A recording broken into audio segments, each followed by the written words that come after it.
বৈধরাও কাজ পাচ্ছেন না। ভীষণ জব ক্রাইসিস চলছে স্পেনে। বিস্তারিত দেখুন শাহাদুল ইসলাম সোহেলের রিপোর্টে। অবৈধদের কথা বাদই থাকলো, কিন্তু স্পেনে বৈধভাবে বাস করা অনেক বাংলাদেশি এখন কাজের জন্য হন্য হয়ে খুঁজছেন। অনেকেই 2 থেকে 3 মাস কাজের জন্য জীবন বৃত্তান্ত বিলি করেও কোনো সাড়া পাচ্ছেন না।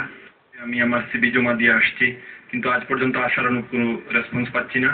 শুধু আমি না, বার্সেলোনাতে আসলে কাজের অবস্থা আগের চেয়ে অনেক টাফ হয়ে গেছে কাজ পাওয়াটা। শুধু আমি না, অনেক বাঙালি আছে যারা আজকে কাজ শূন্য অবস্থায় আছে।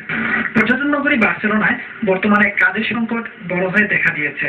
স্পেনের অর্থনীতির মান্দাবাদকে এই সংকট সৃষ্টির বড় কারণ হিসেবে অভিজ্ঞ মনে করছেন। পাশাপাশি গড়ে শতাধিক লোকের কাজ পাওয়ার অনুমোদন পাওয়াটা একটা কারণ। অর্থনীতির মান্দাভাবের জন্য বার্সেলোনার রেস্টুরেন্ট মালিকরা অনেক জায়গায় তাদের কর্মচারীদের ছাঁটাই করতে বাধ্য হচ্ছেন। বছরে 6 মাস কাজ করলে 4 মাস বেতন ভাতা গ্রহণের সুযোগ থাকায় কাজ না পাওয়া ব্যক্তিরা বেতন ভাতা গ্রহণ করছেন। এক হিসেবে দেখা গেছে এবছর স্পেনে 9.5% লোক বেতন ভাতা গ্রহণ করছেন। কাজ খুঁজে দেওয়ার জন্য বার্সেলোনায় অনেকগুলো প্রতিষ্ঠান গড়ে উঠেছে, যেগুলো কাজ দেওয়ার মাধ্যমে প্রাপ্ত বেতনের কিছু অংশ কেটে নেয়। এই প্রতিষ্ঠানগুলো এখন কাজ দিতে না পেরে রীতিমতো হিমশিম খাচ্ছে।